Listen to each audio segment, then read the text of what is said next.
बिस्मिल्लाहिर्रहमानिर्रहीम। तमाम तारीफ़ें उस रब्बुल इज़्ज़त के लिए जिसकी तरफ हम सबको लौट कर जाना है और जिसके हुजूर हम सबको एक दिन पेश किया जाएगा। अस्सलाम वालेकुम नाज़रीन, मैं इरफान हाशमी लंदन स्टूडियो से आपको प्रोग्राम में खुशामदीद कहता हूँ। दोस्तों, आज 19 मई है, दिन है मंगल का और आज की हमारी ये पहली वीडियो है।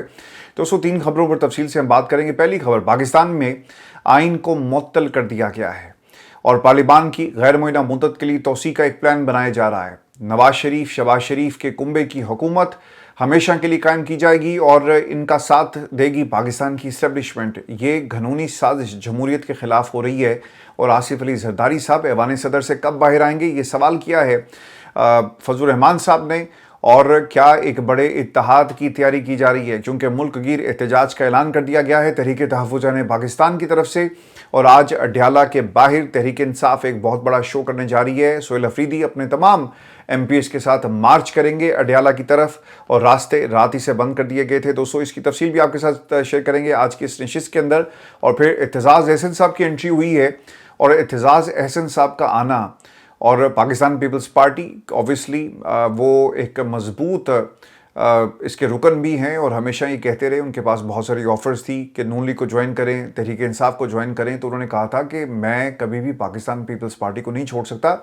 लेकिन ऐसे मौके पर जब इमरान खान की मुलाकातों पर पाबंदी है, एंट्री इनकी कितनी इंपॉर्टेंट है। और फिर दूसरी तरफ दोस्तों, जस्टिस डोगर का मार्शल लॉ और इमरान खान से एक और हक छीन लिया गया, ये भी आपको बताएंगे आज की इस नशिस्त के अंदर। लेकिन व्यूअर्स, प्रोग्राम शुरू करने से पहले आप तमाम दोस्तों से दरखास्त है कि चैनल को ज़रूर सब्सक्राइब करें। लेकिन दोस्तों, सबसे पहले आपको खबर देंगे, आज पाकिस्तान तहरीक इंसाफ की मुलाकात का दिन है और इस मुलाकात के लिए बहनों ने बड़ी कुर्बानी दी। पिछले 6 माह से इन मुलाकातों को बंद किया गया। इन 6 माह के अंदर क्या हुआ है? इमरान खान की आंख को ज़ाया कर दिया गया। एक कंट्रोल्ड इन्वायरमेंट में जिन लोगों से इमरान खान की मुलाकात करवाई जाती है, उन लोगों में इमरान खान की फैमिली शामिल नहीं है। इमीडिएट फैमिली को इमरान खान की मुलाकात के इस लिस्ट से निकाल दिया गया और पाकिस्तान में इमरान खान की आंख ज़ाया करने के बाद ये जुल्म शुरू हुआ। दोस्तों, मैंने आपको ना आज से ठीक 5 माह पहले जब अड्याला के सुपरिटेंडेंट को तब्दील किया जा रहा था, एक सवाल आपके सामने रखा था, अगर आपको याद हो, कि इस शख्स को भूलना नहीं है। ये जो इसकी ट्रांसफ़र हुई है और ट्रांसफ़र करने से पहले इमरान खान की आंख ज़ाया हो चुकी थी। एक नया सुपरिटेंडेंट आया जिसके पास एक नया मैंडेट था, फ्रेश मैंडेट के साथ, और फिर इमरान खान की मुलाकातों के ऊपर पाबंदी लगा दी जाती है। पाकिस्तान तहरीक इंसाफ ने अड्याला सुपरिटेंडेंट जेल के हवाले से दरखास्त अदालत में क्यों दायर नहीं की? क्रिमिनल केस दायर होना चाहिए। आप अदालत का दरवाज़ा खटखटाएं, फैसला हो या ना हो, लेकिन पाकिस्तान तहरीक इंसाफ को लाजमी ये काम करना चाहिए। लेकिन आज 6 माह हो गए, तहरीक इंसाफ इमरान खान के हवाले से एक प्रेस कॉन्फ्रेंस नहीं करती। उन्होंने अड्याला जेल के सुपरिटेंडेंट के हवाले से कि दरखास्त कहाँ दायर करनी थी। और दोस्तों, पाकिस्तान तहरीक इंसाफ से निशान छीना गया। गिलगित बल्तिस्तान के अंदर आज़ाद कश्मीर में रजिस्ट्रेशन की इजाज़त नहीं है। पाकिस्तान तहरीक इंसाफ ने प्रेस कॉन्फ्रेंस नहीं की। 9 मई के मामले पर भी प्रेस कॉन्फ्रेंस नहीं की गई। तो अब जानबूझकर ऐसा लगता है ये है कि ये तमाम मौके अपने हाथ से गवा देते हैं। मैं आपको इसकी एक और एग्जाम्पल देता हूँ, फिर हम मूव करेंगे। अड्याला की जो सिचुएशन है वो भी मैं आपके साथ शेयर करूँगा कि 26 नवंबर 2024 एहतजाज पर पाकिस्तान तहरीक इंसाफ के कारकुनान को टारगेट किया जाता है। बैरिस्टर गौहर साहब ने कहा जी कि हम एक दरखास्त दायर करने जा रहे हैं। एक प्राइवेट कंप्लेंट थी। आज मेरी कुछ कोर्ट रिपोर्टर से बात हो रही थी और वो ये बताते हैं कि 16 दिन बाद, यानी जो मामला PTI के चेयरमैन की तरफ से उठाया गया, इस वाक़े के बाद 16 दिन के बाद 13 दिसंबर 2024 को दायर की गई ये दरखास्त। 14 दिसंबर को पहली समाअत होती है। 18 मई 2026 यानी 18 माह के बाद 23वीं समाअत में भी ये केस 0 पर खड़ा है, क्योंकि बैरिस्टर गौहर ने आज भी यानी कल अपने बयान को रिकॉर्ड नहीं करवाया और उनके वकील सरदार लतीफ़ खोसा ने 15 जुलाई की तारीख ले ली थी और ये प्राइवेट कंप्लेंट 26 नवंबर वाक़े पर वज़ीर-ए-आज़म और दीगर के खिलाफ दायर की गई। तो आप किस तरह से तहरीक चलाएंगे? देखिए, ये बातें करने से दुनिया को पता चलती है, छुपाने से नहीं होगा। कोई मुझे फ़ोन करके कहे कि जनाब तुसी ज़रा हथौला रखो बैरिस्टर गौहर ते और हम इमरान खान की रिहाई के लिए कोशिश करें, कोई कोशिश नहीं हो रही। ये पाकिस्तान तहरीक इंसाफ के वर्कर का प्रेशर था, पाकिस्तान में अवाम का प्रेशर है, इन ओहदों का प्रेशर है और जिन ओहदों पर बैठकर ये इमरान खान के लिए रिहाई का जो मैंडेट इनके पास था, जिसे ये इस्तेमाल नहीं कर रही, उसका तकाजा है कि आज इन्हें ये पूरे का पूरा एहतजाज और अड्याला के बाहर 100 के करीब इन्होंने जो टारगेट्स दिए हैं हर MNA के लिए, MP के लिए, उसे अचीव करने जा रहे हैं। दोस्तों, अब पाकिस्तान तहरीक इंसाफ ने एक लिस्ट जो है वो अड्याला जेल के सुपरिटेंडेंट के हवाले की और इसमें कुछ नाम जिनमें आपने लतीफ़ खोसा का नाम है, सलमान अकरम राजा का नाम है, नईम हैदर पंजोता का नाम है और कुछ और लोग भी इसमें शामिल हैं। ये नाम हमने पहले भी सुने, लेकिन इनके लिए भी दरवाज़ा नहीं खुलता। आज की मुलाकात अडयाला में बहनों की मुलाकात है और मुलाकात अगर नहीं करवाई जाती तो पाकिस्तान तहरीक इंसाफ का आइंदा का लाएमल ये होगा कि ये अडयाला के बाहर धरना देंगे। शफी जान साहब को मैं सुन रहा था और वो तर्जुमान हैं पाकिस्तान तहरीक इंसाफ की हुकूमत के, खैबर पख्तूनख्वा हुकूमत की वो नुमाइंदगी करते हैं। उन्होंने ये कहा कि अगर हमारी आज सोहेल अफरीदी की बहनों की मुलाकात नहीं करवाई जाती तो सोहेल अफरीदी अपने तमाम MPs के साथ अडयाला के बाहर धरना दे देंगे और फिर हमारा जो रद्द-ए-अमल है बहुत ही शदीद नोयत का आएगा। अब लेट्स सी जी कि शाम तक का किस किस्म की डेवलपमेंट होती है, लेकिन दोस्तों अडयाला को जाने वाले तमाम रास्तों को रुकावटें खड़ी करके बंद कर दिया गया। आसपास की जितनी भी आबादी है वहाँ पर पुलिस का एक भारी आपको पहरा नजर आएगा और उन तमाम सड़कों को ब्लॉक कर दिया गया जहाँ से एक दफ़ा अलीमा खान खामोशी के साथ अडयाला के दरवाजे तक पहुंच गई थी और उसके बाद अलीमा खान और बाकी बहनों से रिक्वेस्ट की गई थी पुलिस की तरफ से कि खुदा के लिए आप पीछे हट जाएं और हमारी नौकरियों का मामला है, और फिर उन्होंने पुलिस वालों की बात मान ली। दोस्तों देखना ये होगा कि धरने के बाद की सिचुएशन क्या होगी, क्योंकि अगर आपको याद हो सोहेल अफरीदी साहब फर्स्ट टाइम जब अडयाला के बाहर आए तो उन्होंने नाश्ता भी वहीं पर किया और सारी रात वहाँ पर गुजारी, लेकिन मुलाकात नहीं करवाई गई और उसके बाद खामोशी से वो चले गए। और फिर आप देख लें कि इस बात को भी तकरीबन कोई 5 माह हो चुके हैं। मेरा आप तमाम दोस्तों से और PTI की तमाम कायदीन से ये सवाल है कि जब मुलाकात नहीं होती, 1 दिन 2 दिन बैठने के बाद आपकी हिकमत अमली क्या है, आप किस तरह से प्रेशर डालेंगे और आपको जो बैकडोर चैनल है उसको इस्तेमाल करना चाहिए। मैं तो ये पहले भी कह चुका हूँ कि पाकिस्तान तहरीक इंसाफ को चाहिए था कि जब आप पीपल्स पार्टी के साथ गए, बैठकर अगर आप सूबे में प्रेस कॉन्फ्रेंस कर सकते हैं, कबीना के इजलास में उनको मदऊ किया जा सकता है, तो इमरान खान की रिहाई के मामले को भी उठाया जाए।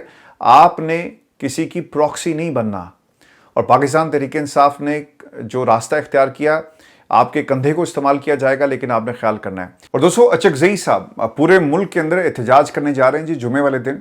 देखना ही होगा कि इनकी हिकमत अमली क्या है। ये 1 दिन का एहतजाज क्या इमरान खान की रिहाई और इमरान खान की जो सेहत का मामला है क्या इसको इंश्योर कर सकता है। देखें, एक और जो तहरीक इंसाफ और तहरीक तहफ़्फ़ुज़ पाकिस्तान गलती कर रही है, अभी सिर्फ ये मामला उठाया जाता है कि एक्सेस दे दिया जाए, मुलाकात करवा दी जाए और पूरा जोर लगाया जा रहा है।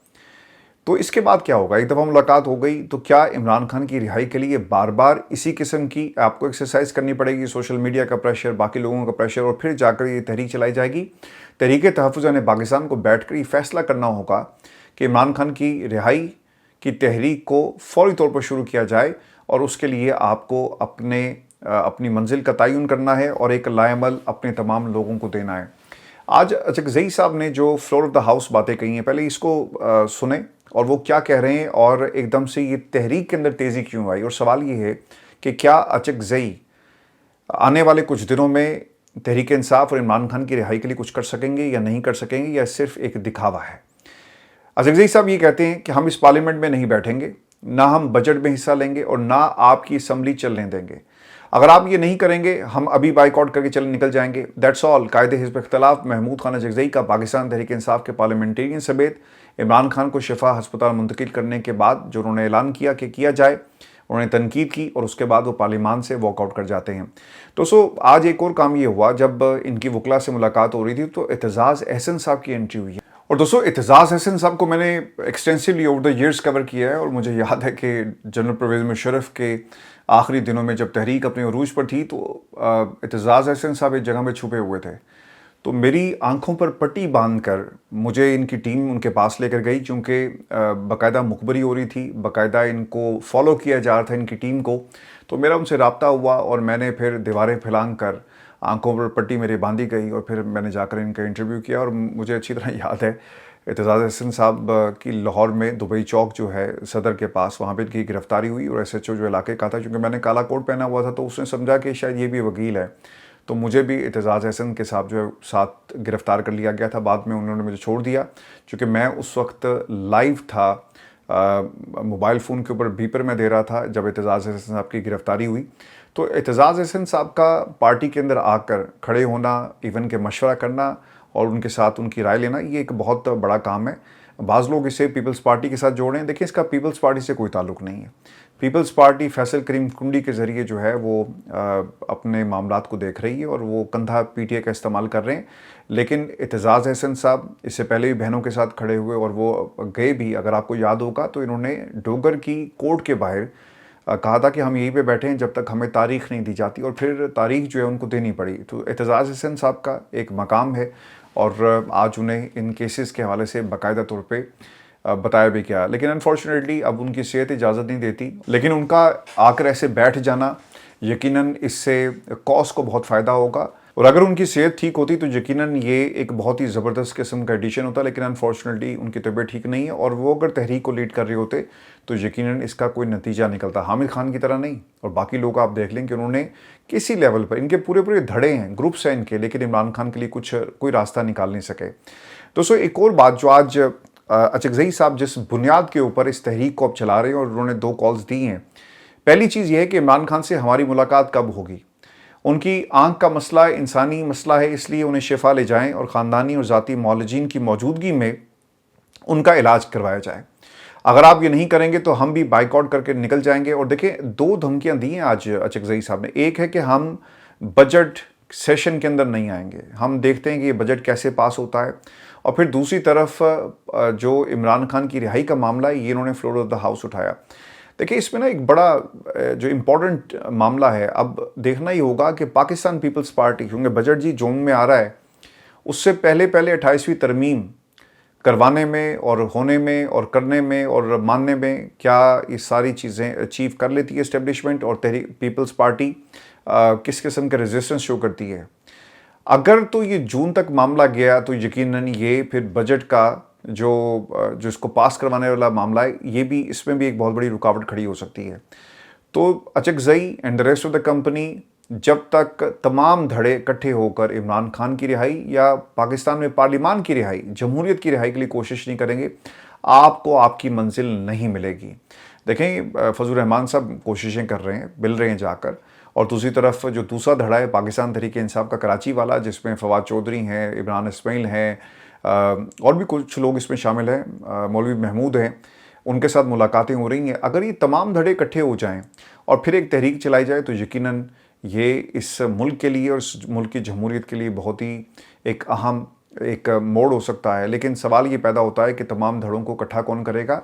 पाकिस्तान तहरीक इंसाफ के अंदर जितने धड़े हैं, आज मैं सुन रहा था जी शेर अफजल मरवत साहब को, तो शेर अफजल मरवत साहब ये कहते हैं कि अगर मुझे अलीमा खान कहें कि 10,000 बंदा लेकर आना है तो सिर्फ एक हुक्म करें, देखना कि मैं आपको इस अडयाला रोड के ऊपर कितने बंदे इकट्ठे कर देता हूँ। मेरा ख्याल है कि मेरे भाई, आपको अलीमा खान के सवाल की या उनकी तरफ से किसी इशारे की ज़रूरत नहीं। अगर आप वाकई इमरान खान के सच्चे सिपाही हैं तो ले जाएं, बंदे इकट्ठे करें और जाकर दिखाएं और करें मुकाबला बाकी कायदीन का कि देखो इनसे तो नहीं हुआ, लेकिन देखो मैं अकेला आ गया, मुझे किसी ने नहीं कहा था, मैं इमरान खान का सच्चा सिपाही हूँ, मैं इकट्ठा करके पाकिस्तान की आवाम को लेकर आ गया।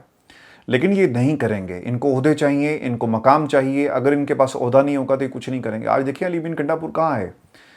अली बिन गंडापुर को जो सोहेल अफरीदी उसके साथ साथ चलना चाहिए था, लेकिन अली बिन गंडापुर आपको गायब नज़र आते हैं। अली बिन गंडापुर को बहनों के साथ जाकर बैठना चाहिए। अगर आपकी वजारत चली गई तो क्या आप बहनों के साथ खड़े नहीं होंगे? तो कौन सच्चा है कौन झूठा है, आज पाकिस्तान में ये लोग खुद एक एक करके जो हैं वो एक्सपोज हो रहे हैं। दोस्तों, पाकिस्तान में ना 2 खतरनाक अब काम होने जा रहे हैं 28वीं तरमीम के हवाले से। पहली चीज़, फजल रहमान साहब ने इनको कहा है जरदारी साहब को कुर्सी से उतरें, 18वीं तरमीम की आप मिलकर मेरे साथ हिफाजत करवाएं, और ये वो तरमीम है जो आपने और मैंने मिलकर की थी। और ज़रूरी ये है कि आप जब तक हमारे साथ नहीं चलते, इस ऐवान में आकर, मैदान में आकर तहरीक नहीं चलाएंगे, आप 18वीं तरमीम की हिफाजत नहीं कर सकते। गो कि मैं 18वीं तरमीम के ख़िलाफ़ हूँ। उसकी वजह क्या है? पाकिस्तान का जो मरकज़ है, जो सेंटर है, उसके इख्तियारात कम हैं। ये बात आपने याद रखनी है। और मैं इसे फाइनेंशियल एस्पेक्ट में देख रहा हूँ कि कर्ज़ा पाकिस्तान लेता है, लेकिन ले सूबे जाते हैं और सबसे ज़्यादा पंजाब लेकर जाता है, फिर सिंध लेकर जाता है, लेकिन मरकज़ के ऊपर कर्ज़ा वहीं का वहीं रहता है।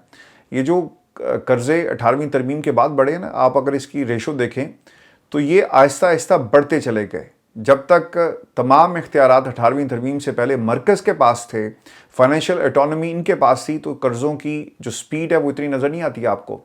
लेकिन आहिस्ता आहिस्ता ये कर्जे बढ़ते गए, क्योंकि 18वीं तरमीम के ये तमाम समरात हैं जो पाकिस्तान की आवाम को मिल रहे हैं। दोस्तों, जो दो ख़तरनाक काम हो रहे हैं 28वीं तरमीम के अंदर, जिसको लाया जाएगा, जो नहीं होना चाहिए। 18वीं तरमीम, ये सूबों का मामला और फिर जो फाइनेंशियल एटॉनमी का मामला और फिर तकसीम का मामला अपनी जगह पर, लेकिन जो सबसे ख़तरनाक काम ये करने जा रहे हैं, ख़बर के मुताबिक नए सूबे बनाने के लिए मुतलका सूबाई असम्बली की करारदाद की शर्त जो है ख़त्म करने की तजवीज़ है। अगर पंजाब असम्बली में करारदाद पास नहीं होती, पहले करवाना ज़रूरी था, लेकिन अब फैसला कहीं और होगा और किसी और की मर्ज़ी से ये फैसला कर लिया जाएगा कि हमने पंजाब के 10 सूबे बनाने। आप पंजाब असम्बली की आपको ज़रूरत नहीं पड़ेगी। 28वीं तरमीम की तफसीलात, नए सूबे बनाने के लिए मुतलका सूबाई असम्बली की करारदाद की शर्त ख़त्म करने की तजवीज़। अब सूबाई असम्बली की इजाज़त के बगैर भी नए सूबे बनाने के लिए कानून साजी मुकम्मल होगी। पार्लियामेंट के दोनों ईवानों की मंजूरी से नया सूबा कायम किया जा सकेगा। वैसे ही जो जहन आजकल पाकिस्तान की इस्टेब्लिशमेंट और हुकूमत के साथ साथ चल रहे हैं, वैसे हुकूमत को तो ये बात मालूम नहीं है, लेकिन कुछ ऐसे जहन हैं जिन्होंने 26वीं तरमीम, 27वीं तरमीम और एज अ प्राइवेट कंसल्टेंट जो है ये अपनी खिदमात वो दे रहे हैं। तो ये वही लोग हैं जो कभी पीपल्स पार्टी में आपको नज़र आएंगे, कभी इमरान खान की हुकूमत में, कभी नून लीग की हुकूमत में, लेकिन ये एक्चुअली पाकिस्तान की इस्टेब्लिशमेंट के लिए काम करते हैं। ये उनकी जहन की पैदावार है कि सूबाई असम्बली से इख्तियार ही ले लो। देखें, बात हुई होगी ना, किसी ने कहा होगा कि अगर आप पंजाब के अंदर 8 सूबे बनाने की बात कर रहे हैं, चलो पंजाब में आपने मना लिया मरीम को और शहबाज शरीफ को, नवाज शरीफ को, लेकिन सिंध में आप कैसे मनाएंगे? आप KPK में कैसे मनाएंगे लोगों को? लेकिन उन्होंने रास्ता निकाला, उन्होंने कहा जी कि असम्बली से इजाज़त लेने की ज़रूरत ही ना पड़े, कानून साजी ऐसी कर देते हैं, फिर क्या करेंगे आप? तो इस तरह से इसको वो समेट रहे हैं। दूसरी चीज़, 5 साल से बढ़ाकर गैर मुअय्यना मुद्दत तक बढ़ाने की तजवीज़, हुकूमत की मुद्दत। अब ये कहते हैं कि 5 साल से हमारा दिल नहीं भरता। आप देखिए, रस्तू साहब जो पिछले कुछ दिनों से बातें कर रहे थे ना कि पाकिस्तान की तरक्की अगर इसी तरह आप चाहते हैं तो आपको हमें 2035 तक जो है वो मौका देना है। और दोस्तों, ये हकीकत है इस हुकूमत की और इस नालायक टोले की कि वो कहते हैं कि भाईजान, अगर ये ईरान जंग ना होती तो पाकिस्तान तरक्की कर रहा होता, अगर नवाज शरीफ की हुकूमत ना जाती तो आज हम एशियन टाइगर बन जाते, अगर हमें 2035 तक का मौका मिल जाए तो पाकिस्तान का जो तजर्बा है वो कामयाब हो जाएगा, और अगर हमें रोका गया तो पाकिस्तान तरक्की नहीं कर सकता। यानी अपनी बका और इस मुल्क की तरक्की सब इन्होंने साथ साथ जो है वो चलाना शुरू कर दिया। और ये पाकिस्तान के अंदर ये पहली दफ़ा ऐसा नहीं हुआ, ये हमेशा से ऐसा ही हो रहा है। और अब ये कह रहे हैं कि देखें रीजनिंग इन्होंने क्या पेश किया। रीज़न ये पेश किया जी कि गैर मुअय्यना मुद्दत तक बढ़ाने की तजवीज़ जंगी हालात, माशी बहरान, कुदरती आफात की बुनियाद पर इंतखाबात मुलतवी किए जा सकेंगे। और ये खबर आज अपने पाकिस्तान के नेशनल टेलीविजन चैनल के ऊपर हमने देखी। दोस्तों, मैंने आपको ना बहुत पहले ये बताया था, और सबसे पहले इस प्लेटफॉर्म के ऊपर जितने भी हमें दोस्त सुनते हैं, अगर आप रेगुलर सुन रहे हैं तो आपको याद होगा, और ये उस वक्त बात नहीं हुई थी। मैंने कहा था कि इनका बस चलेगा ना तो ये पार्लियामान से ये जो हुकूमत जिस तरह से गेम डाल रही है ना, इनकी कोशिश ये होगी कि एक्सटेंशन ले ली जाए, इलेक्शन ना करवाए जाए। इनको मालूम है कि यार अगर हम 5 साल के बाद इलेक्शन में चले गए, हमारे पास तो कुछ नहीं है, और ये सिलसिला इसी तरह आगे चलाना चाहते हैं। यानी अगले 5 साल, 10 साल, 15 साल, 20 साल, जब तक जिसका दिल चाहेगा वो इस हुकूमत का हिस्सा बनेगा। लेकिन देखना ये होगा कि सारे इमरान खान बनते हैं, या फिर आसिफ अली जरदारी बन जाएंगे, या बिलावल जरदारी बनेंगे, या नवाज शरीफ बनेंगे, जिन्होंने अपनी मरूसी सियासत को अपने ख़ानदान तक मुंतकिल कर दिया है। और दोस्तों, 28वीं तरमीम के हवाले से आज शफी जान ने ये बताई है बात कि PTI और पीपल्स पार्टी 28वीं तरमीम पर बातचीत कर रहे हैं और कुछ चीज़ें फाइनल भी हो रही हैं। लेट्स सी कि वो क्या फाइनल होती हैं और उसमें किसको क्या इख्तियार मिलता है और क्या ये तहरीक चला सकेंगे। मुझे अब ऐसा लग रहा है कि पाकिस्तान पीपल्स पार्टी PTI को दोबारा इस्तेमाल करेगी, जैसे फजल रहमान साहब ने इस्तेमाल किया, लाइमलाइट उनको मिली, और जिस तरह ही उनका मकसद पूरा हुआ वो आपको मंजर से जो है वो एकदम से गायब होते हुए नजर आए। दोस्तों, एक और जो जुल्म हुआ इस मुल्क के अंदर, वो इमरान खान के केसेस के साथ क्या जुल्म कर रही है ये डोगर कोर्ट्स। इस मुल्क के अंदर एक मुशर्रफ साहब के दौर में एक डोगर कोर्ट्स थी, और आज की इस्लामाबाद की डोगर कोर्ट्स, और ये क्या कर रही हैं। इमरान खान के खिलाफ इस्लामाबाद हाई कोर्ट की हिकमत अमली क्या है। खबर यह है कि इमरान खान को अस्पताल मुंतकिल करने की अपील सुप्रीम कोर्ट ने एतराज़ लगाकर वापस कर दी। एतराज़ लगाया कि अपील पर इमरान खान से दस्तखत मौजूद नहीं है, और अब मुतअद्दिद मरतबा इस्लामाबाद हाई कोर्ट के chief justice Sarfraz Dogar, justice Arbab Mohammad Tahir के सामने तहरीक इंसाफ के वकला की तरफ से मामला रखा गया। वकला के पावर ऑफ अटॉर्नी साइन नहीं करवाए जा रहे। अडयाला जेल की इंतजामिया कागजात लेने से इनकारी है, और ना ही किसी वकील की मुलाकात हो रही है। हर बार इस्लामाबाद हाई कोर्ट के जजेस ने इस अहम मामले को नज़रअंदाज किया। हाई कोर्ट के फैसले के खिलाफ अहम अपील सुप्रीम कोर्ट ने वापस कर दी। अरबाब मोहम्मद ताहिर साहब से पूछें कि आपको उस वक्त तो बड़ा शौक था कि भाई पहले हम रूल्स को देखेंगे। भाई रूल्स में लिखा हुआ है कि वकील को इजाज़त है कि अपने मौकिल से जाकर मिले, लेकिन यहाँ पर इमरान खान को मुलाकात की इजाज़त नहीं है। और दोस्तों, इस पर जो दूसरी चीज़ थी कि ये किसी भी कैदी, यानी ये कैदी कातिल हो, दहशतगर्द हो, जासूस हो, ये उसको हक मिल सकता है, लेकिन इस मुल्क के अंदर इमरान खान को नहीं मिल सकता। और पाकिस्तान में ये जुल्म किया जा रहा है। और दोस्तों, अब देखना ये होगा कि जो नोटिस है, यानी 25 मई जो तारीख रखी है, उससे पहले 20 तारीख है खान साहब के दूसरे केस की, यानी कल। और अगर दलाइल नहीं दिए जाते तो क्या हुक्म आएगा इस्लामाबाद हाई कोर्ट की तरफ से।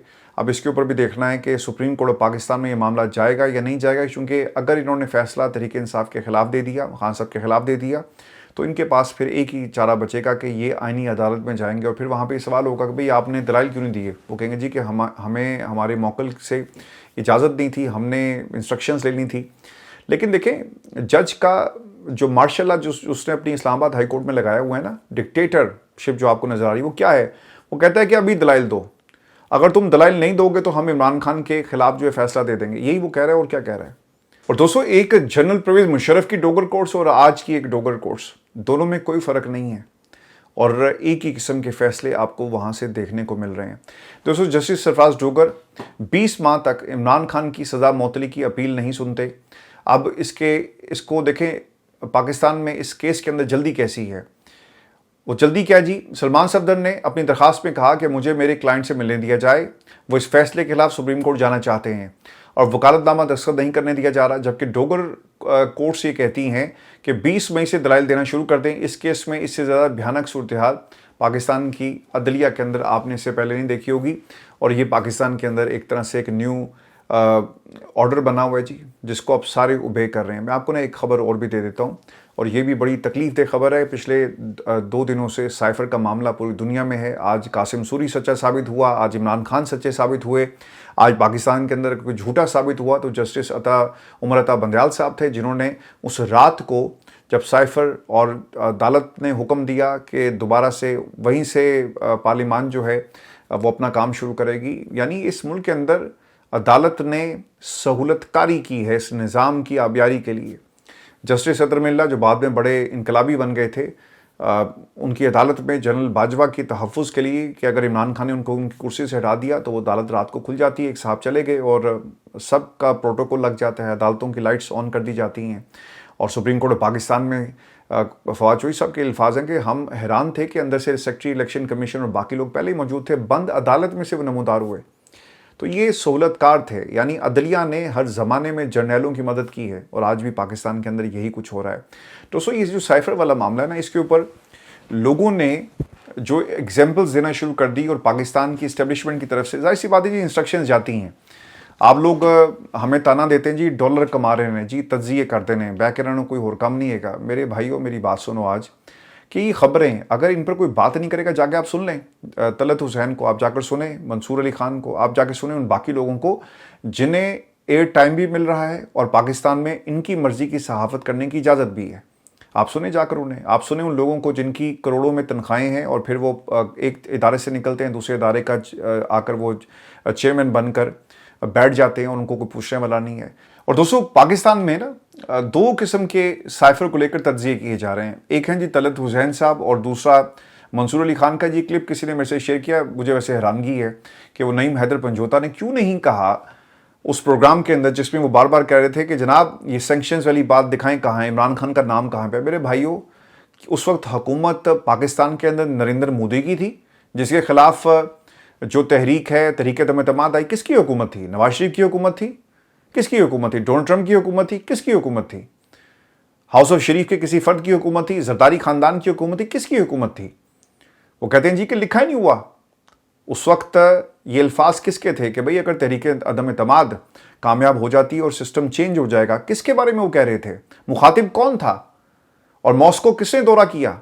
मुझे वैसे हैरानगी है नईम हैदर पंजोता साहब ने कि तमाम बातें क्यों नहीं कही। वाज़े लिखा हुआ है, अगर आप उसे पढ़ लें कि उसमें क्या कहा जा रहा था कि तहरीक अदम एतमाद, यानी पहले से किसी को मालूम था, वो अल्फाज पकड़ के बैठे हुए हैं जी इमरान खान का नाम इस्तेमाल नहीं किया। अच्छा, इमरान खान का नाम इस्तेमाल नहीं किया गया, लेकिन ये कहा गया प्राइम मिनिस्टर ऑफ पाकिस्तान। उस वक्त प्राइम मिनिस्टर कौन था? यानी इन लोगों की सहाफत को क्या हो गया? और एक और वो रस्तू साहब है, तलत हुसैन साहब, मैं इन तमाम लोगों की बड़ी इज्जत करता हूँ, लेकिन द प्रॉब्लम इज कि on the right side of the history हमने सर खड़े होना है। हमने उस सहाफत का हिस्सा नहीं बनना जहाँ पे गाली होगी, जहाँ पर बेतुकी बात होगी, जहाँ पर ट्रोलिंग होगी, रीजनिंग के साथ इज्जत के दायरे में रहते हुए और बावकार तरीके से तनकीद करनी है। और फिर तलत हुसैन साहब ये कहते हैं कि साइफर इमरान खान के दूर दराज बैठे लोगों ने खुद लीक किया और डोनाल्ड ट्रंप की एडमिनिस्ट्रेशन के साथ अपने रवाबित दुरुस्त करने की तहरीक इंसाफ की एक साजिश है।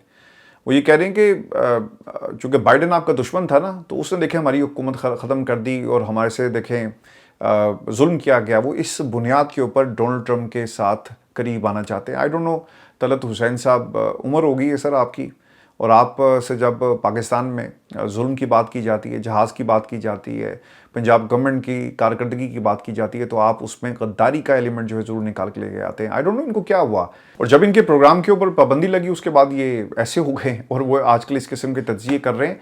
यानी साइफर कहाँ आया, किसकी हुकूमत में आया, किसके खिलाफ आया, किसकी हुकूमत ख़त्म करने के हवाले से आया, और आज ये जो भाई हैं हमारे तलत हुसैन साहब, वो ये कहते हैं कि पाकिस्तान तहरीक इंसाफ जानकर, कोई ये नहीं कह रहा कि हाँ यार ये साइफर मौजूद है, इसमें ये बातें, यार कम से कम आप यही कह दें कि हमें इसके सही होने या गलत होने के ऊपर जो है हमारे डाउट्स हैं, कह दें, कोई बात नहीं है कि यार एक पेपर रिलीज़ हुआ, अब ये जेन्युइन है नहीं जेन्युइन, लेकिन इसकी तहरीर ये बताती है, कम से कम ऐसी रिपोर्टिंग कर दें। किसी को नहीं मालूम कि ये जेन्युइन है कि नहीं जेन्युइन, ये कहाँ से आया, ये एक वेबसाइट है उसने उसे रिलीज़ किया। अगर आपको इसके बारे में कुछ शक है तो आप ले जाएं अदालत में, बनाएं इस साइट को फरीक और कहें कि ये पाकिस्तान के बारे में झूठा प्रोपेगेंडा कर रहा है और इनको पकड़ के लें। लेकिन ऐसा नहीं होता, ये सिर्फ नैरेटिव बिल्डिंग है। और साइफर के मामले पर देख, और मुझे तो हैरानगी है वो सलीम साफ़ी साहब, वो कहते हैं जी कि उसका रंग क्या होता है, पीला। सर पीली ना जर्नलिज्म होती है, येलो जर्नलिज्म उसे कहते हैं अनफॉर्चुनेटली। और ये पाकिस्तान के इस वक्त सबसे बड़ी हकीकत ये जर्नलिज्म बनी हुई है, जिसे तमगे भी मिलते हैं, जिसे एक मान सम्मान भी पाकिस्तान के अंदर दिया जाता है। मैं आपको ना एक और कहानी सुनाता हूँ और ये बड़ी इंटरेस्टिंग है। गिलानी साहब ने क्या किया, उन्होंने पाकिस्तान में इमरान खान को चैलेंज कर दिया। वो क्या कहते हैं सुने, इमरान खान को एक मसनूई हवा बनाकर पेश किया जाता है, हकीकत में वो कोई इतना बड़ा तूफान नहीं है। निकाले इमरान खान को जेल से, वो आए और मेरे खिलाफ इलेक्शन लड़कर दिखाए। मेरे भाई ट्यूशन पहले अच्छी तरह पढ़ लें। आपके भाई ने पूरी कौम को, सेनेटर्स को ट्यूशन पढ़ाई है कि वोट ज़ाया कैसे करना है। अच्छा, इस इनके हलके के बारे में कुछ दोस्तों ने लिखा हुआ था, और क्या इनके जो नंबर्स हैं, जो वोटिंग थी इनकी, जो वोट्स हैं उनकी काउंटिंग की, कुछ लोगों ने बताया जी कि ठीक है, अच्छी बात है कि आप इमरान खान को बाहर लाएं, इलेक्शन करवाएं, और फिर ये भी यकीनी बनाया जाए कि सिर्फ 40 पोलिंग स्टेशंस में से 12,609 वोट मुस्तरद ना हो, हलके के 241 पोलिंग स्टेशन से सिर्फ 3,946 वोट और 40 स्टेशन से 12,609 वोट मुस्तरद हो जाएं, तो ऐसे इलेक्शन को आप क्या कहेंगे? देखें, इनके हलके की कहानी है। फिर आगे चलते हैं। NA 148 8 फरवरी पर ये जो हल्का है, इस हवाले से दोस्त बताते हैं जिन्होंने ये सारी फिगर्स इकट्ठी की है, मुझे उनका नाम नहीं पता, लेकिन किसी ने मुझसे ये फिगर्स मेरे सामने रखी इनके हल्के के हवाले से जो इसको कवर कर रहे थे, कि अली मूसा गिलानी के इमरान खान को चैलेंज से एक जो चीज़ इंपॉर्टेंट जो इस हल्के के हवाले से है कि यहाँ से यूसुफ रज़ा गिलानी को 100 वोटों से जो कामयाबी मिली, 100 वोटों से यूसुफ रज़ा गिलानी को। फॉर्म 47 इलेक्शन कमीशन की वेबसाइट के मुताबिक पोलिंग स्टेशन नंबर 157 से तैमूर मलिक को 462 वोट मिले और फॉर्म 48 में यही 462 वोट यूसुफ रज़ा गिलानी को दे दिए गए। सिर्फ इस एक गलती को ही दुरुस्त कर लिया जाए तो यूसुफ रज़ा गिलानी इलेक्शन हार जाते हैं। सर ये ख़ानदान, ये मरूसी किरदार किसी न किसी शक्ल में आपके साथ हमेशा चलते हैं, इनके राब्ते होते हैं। जब ये हुकूमतों में बैठते हैं, सेनेट का चेयरमैन बनकर, ऑब्वियसली आपके पास एक बहुत बड़ा ओहदा आ जाता है, आप बहुत कुछ कर सकते हैं अपने रवाबित इस्टेब्लिशमेंट, और फिर सिस्टम के अंदर आपकी जड़ें आहिस्ता आहिस्ता मजबूत हो जाती हैं। तो फिर नतीजा क्या निकलता है? नतीजा ये निकलता है जो इस वक्त पाकिस्तान के अंदर तहरीक इंसाफ और इस निज़ाम का है। और दोस्तों, तहरीक इंसाफ के हवाले से मैं आपको बता दूं कि आज का दिन बहुत ही इम्पोर्टेंट है और हमें देखना ये होगा कि पाकिस्तान तहरीक इंसाफ इस एहतजाज के ऊपर किस तरह से कैपिटलाइज़ करती है। यकीनन बहनों की मुलाकात नहीं होगी, लेकिन मैं दिन में मज़ीद तफसीलात भी आपके साथ शेयर करूँगा और आपको बताएंगे कि इस वक्त हालात क्या हैं। और रात ये भी बताया जाता है कि धरना होगा और धरने के अंदर पाकिस्तान तहरीक इंसाफ की MNAs MPs। और मेरा वैसे आज जो फोकस है ना वो है पंजाब का, और मैं देखना ही चाहता हूँ और यकीनन पाकिस्तान की आवाम भी ये देखना चाहती है कि पाकिस्तान तहरीक इंसाफ का जो पंजाब का वर्कर है वो किस अंदाज में निकलता है, और जो MNAs MPs वो कितनी बड़ी तादाद में यहाँ पे आएंगे, और पंजाब खास तौर पे आपने इसको ऑब्जर्व करना है।